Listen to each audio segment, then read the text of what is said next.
Close your eyes and imagine a woman alone in a world that betrayed her. Her hair is made of serpents, her gaze turns you to stone, and her name is Medusa.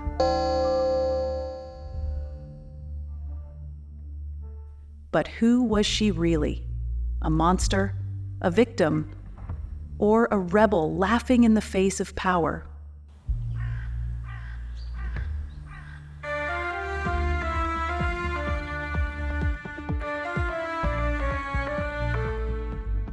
Welcome to Medusa, the Sisterhood of Myth, the podcast that uncovers the hidden stories and contradictions of the women of Greek mythology.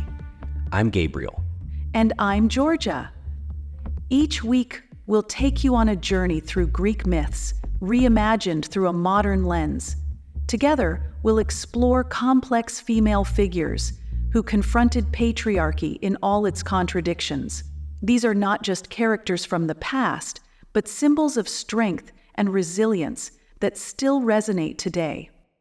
We begin with Medusa, perhaps the most iconic of all.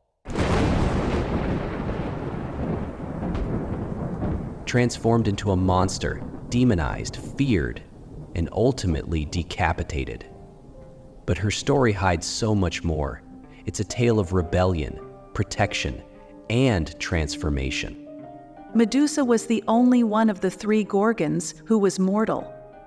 Before becoming a monster, she was breathtakingly beautiful. It's said her golden hair and radiant face drew attention wherever she went. But one of those gazes belonged to Poseidon, the god of the sea. He desired her and, in an act of violence, assaulted her in Athena's temple.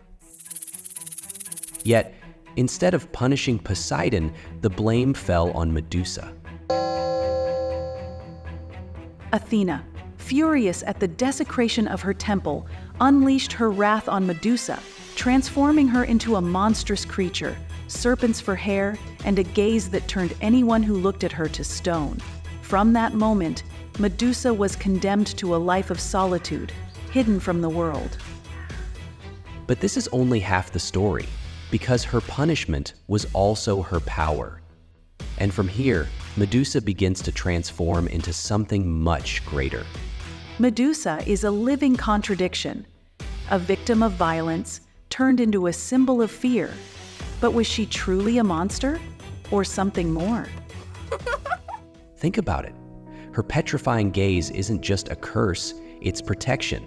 It punishes those who approach her with ill intent. Isn't that a form of rebellion?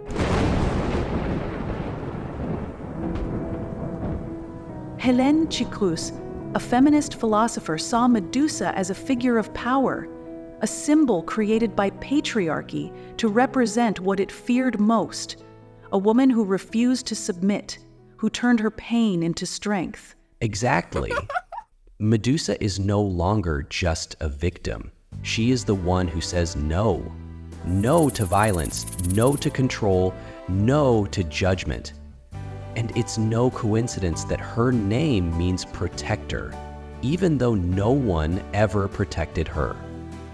The serpents, seen as symbols of danger and chaos, become her crown, a sign of protection and power. Medusa challenges the world to meet her gaze, and for that, she is feared. Today, Medusa has been reclaimed. She's no longer seen as a monster, but as a symbol of rebellion and resistance. From feminist movements to Me Too, her face represents every woman who refuses to stay silent. And this transformation isn't just symbolic. Think of how often women have been demonized for holding power, for saying no, or for daring to challenge the rules. Medusa is all of them.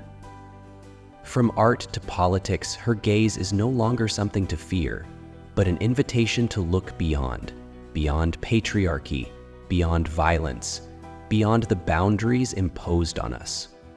And as Hélène Cicrus reminds us, look at her, really look at her. You'll see not a monster, but a rebel. And if you look closely enough, you might even see her laugh. Medusa isn't just a myth, She's a symbol for anyone who's ever said no to an unjust system.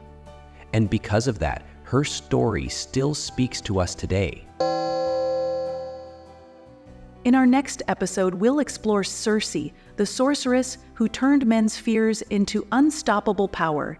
Thank you for listening to Medusa, the Sisterhood of Myth. And remember, sometimes monsters aren't what they seem. See you next time.